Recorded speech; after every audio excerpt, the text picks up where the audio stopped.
수요일 계속해서 우리 산상수훈 말씀 배우도록 하겠습니다. 오늘 마태복음 5장 3절입니다. 우리 다 같이 읽겠습니다. 마태복음 5장 3절입니다. 함께 읽겠습니다. 심령이 가난한 자는 복이 있나니 천국이 그들의 것임이요. 아멘. 여러분 나눠드린 그 프린트물들을 보시기 바랍니다. 지난번에 하지 못했던 내용인데요. 산상수훈은 마태복음 5장부터 7장까지 되어 있습니다. 그 구조를 보면 여러분 가장 아래에 마태복음 6장 7절부터 15절이 있죠. 이게 산상수훈의 가장 중심이 되는 겁니다. 이 마태복음 6장 7절부터 15절은 주기도문이 나와 있어요. 그래서 산상수훈의 가장 중심되는 내용은 뭘까? 주님이 가르치신 그 기도입니다. 주님이 가르치신 기도만큼 더 위대한 기도가 있을 수 없어요. 그리고 주님이 가르치신 그 기도가 이루어지는 것이 결국은 뭐가 이루어지느냐면 하나님의 나라가 이루어지는 것입니다. 자, 산상수훈 보면요, 5장 1절 이하는 그 상황이 나옵니다. 그래서 예수께서 무리를 보시고 산에 올라가 앉으시고 제자들이 나와옵니다. 그 다음에 그 7장 28절부터 8장 1절까지 청중의 반응이 나옵니다. 여러분 좀 시간 걸리더라도 우리 한번 찾아볼까요? 7장 28절부터 8장 1절입니다.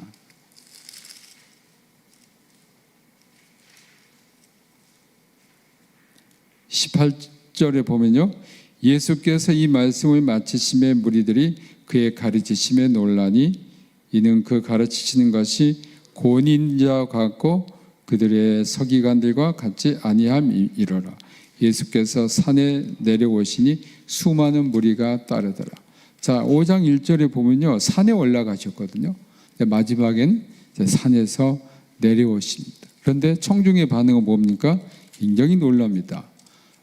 이 가르치시는 것이 서기관들과 같지 않았다는, 권위 있는 자였다는 겁니다. 그 다음에 이게 이제 산상수훈의 전체적인 틀입니다. 그리고 5장 3절부터 5장 16절은 산상수훈의 서론에 해당됩니다. 그래서 여기 이제 뭐가 나오냐면 팔복이 나오고요. 그 다음에 산상수훈의 결론은 7장 13절부터 27절입니다.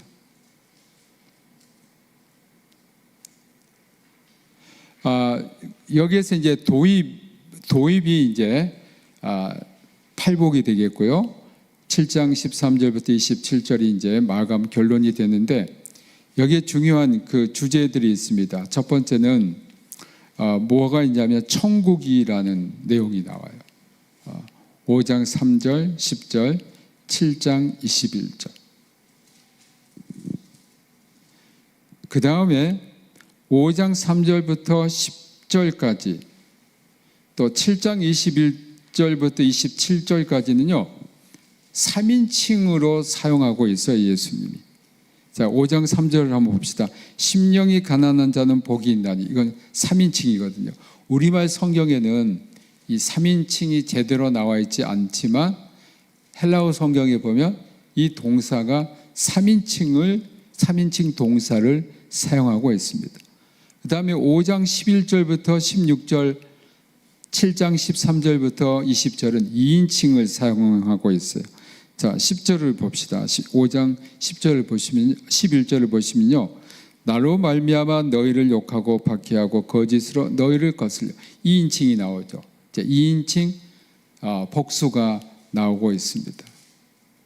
그 다음에 주요 부의 결론은 5장 17절부터 20절이고 그 주요 부의 서론이 5장 17절부터 20절, 결론이 7장 21절입니다. 여기에 포함되는 것이 율법과 선지자에 대한 또는 예언자에 대한 내용이 나옵니다. 그리고 산상수훈의 가장 중요한 부분이 5장 21절부터 48절. 여기는 이제 반대 명제가 나오거든요. 이게 뭐냐면 옛사람의 말한 바 살인하지 말라. 누구든지 살인하면 심판을 받게 되리라 하였다는 것을 너희가 들었으나 그 다음에 이제 이렇게 하라고 했지만 그렇게 하지 않는 것이다. 그것은 형제에게 노하는 자마다 심판을 받고 형제에 대하여 라가라 하는 자는 공회에 잡혀가게 되고 미련한 놈이라 하는 자는 지옥불에 들어간다.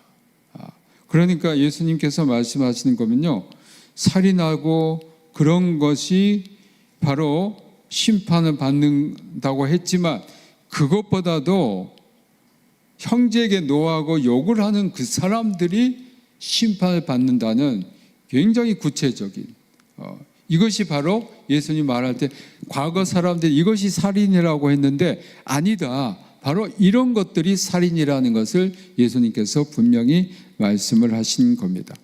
다음 6장 19절부터 17장 11절까지는요. 소유와 비판과 간청에 대해서 말씀을 합니다. 그런데 참 놀라운 것은 5장 21절부터 48절까지요. 그 네슬이라는 사람이 편집한 헬라어 신약 성경이 있어요. 보면 몇 줄이 되어 있냐? 59줄이에요. 제가 줄을 다 세어봤어요. 딱 59줄 내용입니다. 헬라어 성경으로. 그 다음에 6장 19절부터 7장 11절까지도요. 내용이 딱 59줄이에요. 그러니까 반대 명제와 또 소유 비판 간청하는 것이 59줄, 59줄 이렇게 돼 있어요. 그러니까 굉장히 조직적으로 이 산상수훈이 구성되었다. 우리말 성경에는 약간 다르지만 그 네슬이라는 사람이 편집한 신약 성경, 그래서 우리가 네슬 그릭 뉴 테스트먼트 네슬의 헬라어 신약 성경이라고 하거든요. 그걸 보면 딱 59줄 그렇게 되어 있습니다. 그 다음에 6장 1절부터 6절까지 6장 16절부터 18절까지 하나님의 의에 대해서 말씀하는데 딱 그 중간에 6장 7절부터 15절에는 주기도문이 나와 있습니다. 그래서 산상수훈을 이렇게 그 틀로 만들어 볼 수가 있겠고요. 그 다음에 팔복입니다. 팔복은 마태복음 5장 1절부터 12절에 나와 있고요. 또 이와 같은 내용이 누가복음 20장부터 26장으로 누가복음 6장 20절부터 26절에 나와요. 이 누가복음에 나온 것을 우리는 평지설교다 이렇게 이야기하고요. 여기는 이제 평지에서 예수님께서 하신 거고 마태복음 5장 1절부터 12절은 산 위에서 그래서 산상수훈이라고 합니다. 이 산상수훈은 8가지 이 복이 나오는데요. 이게 서로 대칭을 이루고 있습니다. 상관성을 갖고 있습니다. 3절에 심령이 가난한 자 천국이 그들의 것이요 했는데 8절에 보면 마음이 청결한 자 하나님을 볼 거라 그랬습니다. 그러니까 심령이 가난한 자는 예수님께서 그 사람은 어떤 사람일까? 마음이 깨끗한 자, 청결한 자. 그 다음에 애통하는 자 일월을 받을 것이요. 7절에는 긍휼히 여기는 자 긍휼히 여김을 받을 것이다. 5절에는 온유한 자 땅을 기업으로 받을 것이라고 했는데 9절에 화평하게 하는 자 하나님의 아들이라 일컬음을 받을 것이다. 6절에 의에 줄이고 목마른 자 배부를 것이요 10절에 의를 위하여 핍박을 받는 자 천국이 그들의 것이다. 그래서 이 앞에 있는 4가지 복과 뒤에 말하는 4가지 복이 서로 상관관계를 이루고 있음을 볼 수 있습니다. 여기까지 주로 이제 전체 구조에 대해서 말씀을 드리고 오늘 본문 3절 말씀입니다. 3절 말씀 보면 심령이 가난한 자는 복이 있나니 천국이 그들의 것이다 라고 했습니다. 자, 여기서 심령, 이 심령이라는 것을 헬라어에서는 그 푸뉴마라고 합니다. 제가 지난 주일날 데살로니가 5장 23절에 인간에 대한 그 구성을 사도 바울은 영과 혼과 몸이다 이제 이렇게 했거든요. 영과 혼과 몸이라 했는데 이 영이라고 할 때요 헬라어로는 푸뉴마라고 합니다. 혼이라는 것은 푸시헤, 그 다음에 몸은 소마라고 그래요. 제가 지난 시간에 몸과 육신과 육체가 같은 의미를 쓰는데 이건 성서적으로 좀 다르다고 그랬어요. 이 육신과 육체라는 것은요 죄가 거하는 것이에요. 죄의 그 모습, 죄의 그 힘, 이것을 육신, 육체라고 그러는데 이것을 헬라어는 사르크스라고 합니다. 그러니까 우리가 한글 성경으로 보면 이게 거의 같은 것 같은데 헬라어 성경에 보면 각각 개념이 달라요. 육신, 육체는 우리가 죄를 범하게 하는 그 온죄의 그 덩어리, 이게 바로 육신과 육체지만 우리가 지금 몸을 갖고 있는 그 몸은 소마다 그랬어요. 근데 오늘 심령이 가난한 자는 복이 있나니 이럴 때 그 심령이라는 것은 헬라어로 푸뉴마라, 영이다 이렇게 말할 수 있습니다. 근데 예수님이 왜 그 심령이라고 하셨을까? 저는 이제 그런 생각을 했어요. 왜 맨 첫 번째 하나님 예수님이 심령이라고 했을까? 하나님과 인간이 만날 수 있는 첫 번째 그 통로가 뭘까? 그것은 영이기 때문에 예수님은 영을 먼저 말씀하신 것이라고 보아요. 신학적으로 볼 때요, 그 하나님에 대한 여러 가지 그 표현이 있어요. 어떤 그 신학자들은 하나님을 의지라고 봤거든요. 그래서 인간과 하나님이 교류하는 것을 의지라고 그랬고요. 그것을 자유의지라고 했어요. 그것은 시간이 지금 그렇게 많지 않으니까 제가 나중에 말씀을 드리겠습니다. 인간과 하나님이 만날 수 있는 게 뭘까? 하나님이, 여러분 우리가 어떻게 하나님과 우리가 그 교류를 할까요? 그것은 우리의 영이 하나님의 영과 만나는 거예요. 근데 이 영의 상태를 예수님이 뭐라고 했냐면 가난하다 그랬어요. 근데 여기서 가난하다는 것은요, 걸식하는, 동량하는, 그 아무것도 없는 비어있는 상태를 가난이라고 했습니다. 하나님의 영은 인간이 영이처럼 걸식하고 동량하는 것처럼 비어있는 그 영 안에 들어갈 수 있다는 겁니다. 우리가 하나님과 만날 때 가장 방해꾼이 뭐냐면요, 우리 안에 우리 영이 세상 것으로 채워질 때 이게 방해꾼이에요.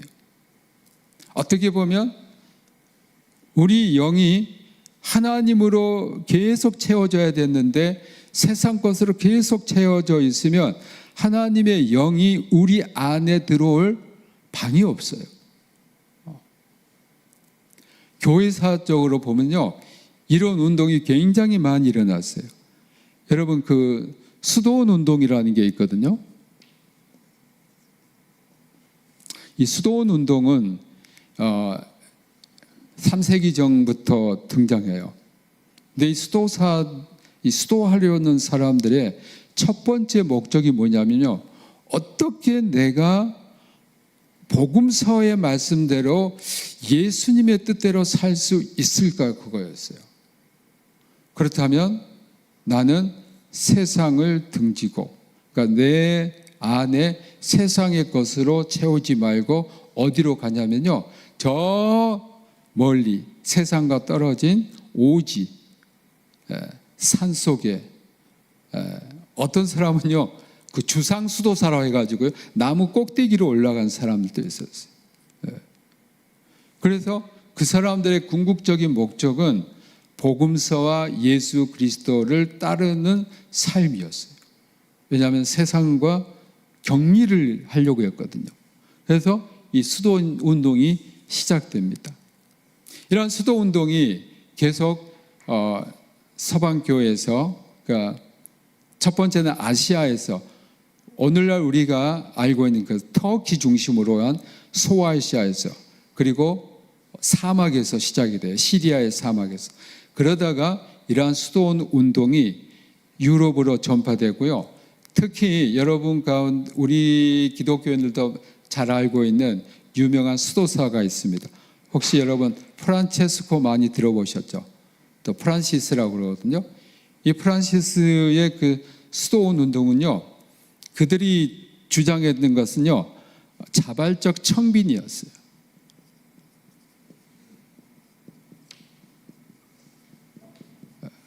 이 자발적 청빈, 내가 스스로 청빈하는 거, 아무것도 무소유의 삶을 이들이 주장했거든요. 왜냐하면 산상수훈이 나온 대로 우리가 살아야 된다.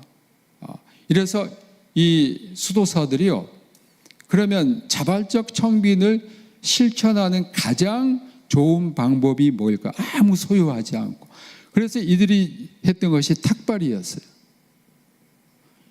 탁발이라는 것은요, 걸식이라는 뜻이에요. 그래서 이들은 아무것도 소유하지 않고 예수 그리스도를 따르기 위한 가장 좋은 방법, 내 자신이 걸식하면서, 걸식하는 거 뭐예요? 내가 굉장히 낮아지는 거죠. 여러분, 사람들한테 손을 벌리면서 먹을 거 달라고 하는 거, 그거 어때요? 자기 자존심 완전히 죽이는 거죠. 그리고 아무것도 갖지 않는 이러한 걸식 수도원으로 프란체스코 수도원이 1209년에 등장합니다. 그러니까 교회사에서도요, 이런 복음서의 말씀대로 살려고 했던 운동들이 굉장히 많이 등장을 했습니다. 그렇다고 여러분 당장 집을 떠나서 그런 거 아닙니다. 그런 운동들이, 그리스도를 따르고자 했던 그런 운동들이 우리 교회사에는 굉장히 많이 등장했던 것입니다. 사실 종교개혁자였던 마틴 루터도 수도사였어요. 수도사였고 자신이 법관이 되고자 하는 그런 모든 꿈을 다 내려놓고 수도원에 아버지와 한마디 상의 없이 달랑 들어갑니다.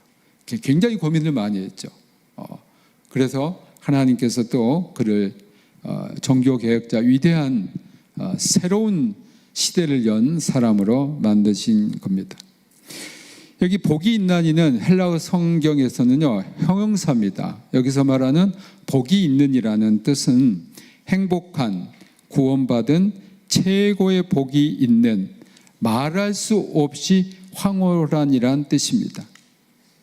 그래서 우리 영이 비어있는 이 상태일 때 그 사람은 행복하고 최고의 복을 누린다는 겁니다. 이것은 세상의 법칙과 반대입니다. 세상 뭐라고 합니까? 채우라고 해요. 더 많이 가져라. 더 많이 소유해라. 이게 세상의 법칙입니다. 그리고 세상은 그렇게 많이 소유하고 높아졌을 때에 너 성공했다라고 합니다. 너 복받았다라고 합니다. 근데 예수님의 말씀은 전혀 다르잖아요. 그게 복받은 게 아니고 우리가 동량해야 할 정도로 비워져 있을 때 복되다라고 말씀합니다. 여러분, 사실 예수님 말씀한 대로 이렇게 살기가 정말 어려워요.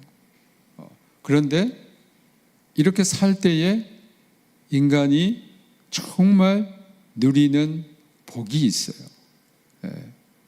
아무것도 없다면요, 사실 저는 그런 생각이 들어요. 아무것도 없다는 것은 단지 불편할 뿐이다.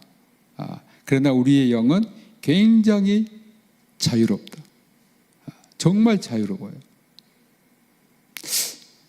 저는 이런 경험을 젊었을 때 했었어요. 정말 그 독일에 10년 동안 있으니까요. 거의 아무것도 없어요. 진짜 아무것도 없어요. 그게 저는 인생에 굉장히 큰 보배가 됐어요. 이게 정말 복이구나. 아무것도 없으면요, 사람이 누구만 찾냐면요, 하나님만 찾아요. 하나님. 눈을 떠도 하나님, 눈을 감아도 하나님. 그런데 사람이 이제 좀 있게 되잖아요. 그러면 하나님이 점점 멀어져요. 우리가 이런 어떤 그 복을 없어라, 뭐 가난하라, 그것은 저는 사실 여러분에게 권하고 싶지는 않아요. 그러나 예수님은 뭐라고 했냐면요, 심령이 가난해야 된다 그래요. 심령이, 마음이, 심령이 가난한다. 영으로 가난한 사람은 하나님에 대한 배고픔, 갈증을 느낍니다. 마치 사슴이 시냇물을 찾기에 갈급한 같이, 시편 42편 1절에 그런 내용이 있죠. 생수가 되시는, 그래서 그 생수로 생명을 영위할 수 있는 하나님을 끝없이 찾는 사람입니다. 심령이 가난한 사람은요, 세상에 대한 갈증이 없어요. 그러니까 누구에 대한 갈증이냐면 하나님에 대한 갈증이 있어요. 목마른 사슴이 시냇물 찾기에 갈급한 같이 주님을 매일 찾는 거예요. 그러므로 심령이 가난한 사람, 세상에 대하여 배고프지 않고 하나님에 대하여 배고픈 사람입니다. 이들은 세상에 있는 그 무엇보다도 하나님으로 채워지기를 바랍니다. 이들은 하나님을 간절히 찾는 자이고, 이사야서 55장 6절, 예레미야 19장 13절, 하나님만으로 만족한 사람입니다. 여러분, 심령이 정말 하나님으로 가득 채워지기를 주님의 이름으로 축복합니다. 여러분, 기도할 때에 그런 기도하세요. 주님, 저희 심령에 예수님으로 채워주십시오. 저희 심령에 성령님으로 채워주십시오. 저희 심령이 하나님에 대한 정말 갈증을, 정말 주님을 찾는 그 갈증을 주십시오. 그런 기도가 여러분 기도가 되기를 바랍니다. 예수님은 이런 사람들에게 주어진 복이 바로 천국이라고 했습니다. 하나님 나라, 천국 같은 개념입니다. 근데 천국이 그들의 것이라고 소유격을 썼어요. 그들의 것이다. 그들의 소유가 된다. 여기에서 시제를 어떤 걸 쓰냐면 현재형을 써요. 그 천국은 과거나 미래에 속한 것이 아니고 지금 시점에서, 즉 영원한 현재 시점이라는 거예요. 헬라어에서 그 시제를 사용하는 걸 우리가 참 눈여겨봐야 되는데요. 현재를 사용하고 있다는 것은요, 계속되고 있다는 거예요. 그러니까 천국이요, 한번 끝나는 것이 아니에요. 한번 누리는 것이 아니고 지속적으로 영원한 현재 상태로 우리에게 임한다는 겁니다. 마태복음에서 주님이 전파하신 맨 처음 말씀인 회개하라 천국이 가까이 왔느니라. 마태복음 4장 17절. 여기서 천국을 맨 처음 말해요. 산상수훈에서도 맨 첫 번째 말씀이 뭐냐면요, 천국이에요. 심령이 가난한 자는 복이 있나니 천국이 그들의 것이다. 주기도문에서도요, 나라가 임하오시며, 이건 나라는 하나님의 나라예요. 사도행전 1장 3절에서 예수님께서 40일 동안 그들에게 보이시며 하나님 나라의 일을 말씀하셨다고요. 자, 예수님의 그 첫 번째도 회개하라 천국이 가까웠느니라. 산상수훈의 첫 번째도 심령이 가난한 사람 복이 천국이 그들의 것이다. 주기도문에서 나라가 임하오시며, 또 부활하시고 가르친 그 말씀에서도 하나님 나라예요. 그리고 사도행전 28장 31절 마지막 절에 뭐라고 되어 있냐면요, 하나님의 나라를 전파하며 주 예수 그리스도에 관한 모든 것을 담대하게 거침없이 가르치더라고 했습니다. 제가 거기 바울이라고 그랬지, 정정합니다. 바울이 아니고 누가입니다. 제가 바울이라고 써서 누가가 사도행전 저자는 누가입니다. 제가 잘못 썼습니다. 왜 이렇게 하나님 나라를 말씀하고 있을까? 이것은 복음의 주제가 하나님 나라, 또 천국, 또 하나님 나라를 너희들은 이 땅에서 이루라고 명령하신 겁니다. 하나님 나라, 천국을 이루는 첫 번째가 우리의 영입니다. 그런데 그 영을 뭘로 채우냐? 세상의 것으로 채우려고 하지 말고 하나님의 영으로, 예수님의 영으로 채우라는 팔복의 맨 첫 번째, 심령이 가난한 자는 복이 있나니, 심령이 정말 가난해야 그 심령에 뭐가 옵니까? 하나님 나라가 이루어지는 겁니다. 우리 모든 성도님들이 하나님의 영으로 가득 채워져서 그 심령이 천국이 되기를 주님의 이름으로 축복합니다. 여러분이 천국이 되면 가정이 천국이 돼요. 여러분의 심령이 천국이 되면 가정을 천국으로 만들 수가 있어요. 근데 여러분의 심령이 천국이 되지 않는데 어떻게 가정을 천국으로 만들 수 있겠어요? 여러분의 심령이 하나님의 영, 예수 그리스도의 영, 성령의 영으로 충만해져서 언제나 천국이 계속되는 그러한 복된 성도들이 되길 주님의 이름으로 축복합니다. 오 주님 감사합니다. 아버지 감사합니다. 우리의 기도를 들으시고 우리의 기도를 기뻐 받으신 주님을 우리가 믿고 감사하며 찬양하옵나이다. 아버지 하나님, 오늘 저들의 기도를 주님께서 기뻐 받으심을 감사합니다. 우리의 기도가 하나님의 카이로스 그 때가 되어 이루어질 줄로 믿습니다. 우리 교회가 더 기도하는 교회가 되게 하시고 기도하는 성도가 더 많아지게 하시고 기도 쉬는 죄를 범치 않는 우리 성도들 되게 하여 주옵소서.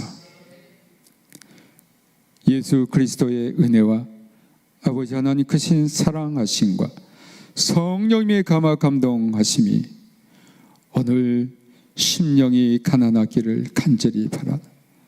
그래서 천국이 우리 안에 이루어지기를 간절히 원하고 바라는 여기 모인 모든 주님의 자녀와 그들의 가족과 권속과 평택대학교의 피해성 기념학원 평택대학교 이 나라 이 민족 위에 북한에서 고난당하는 우리 모든 동포들에게 지금부터 영원토록 함께하기를 간절히 축원하옵나이다. 아멘.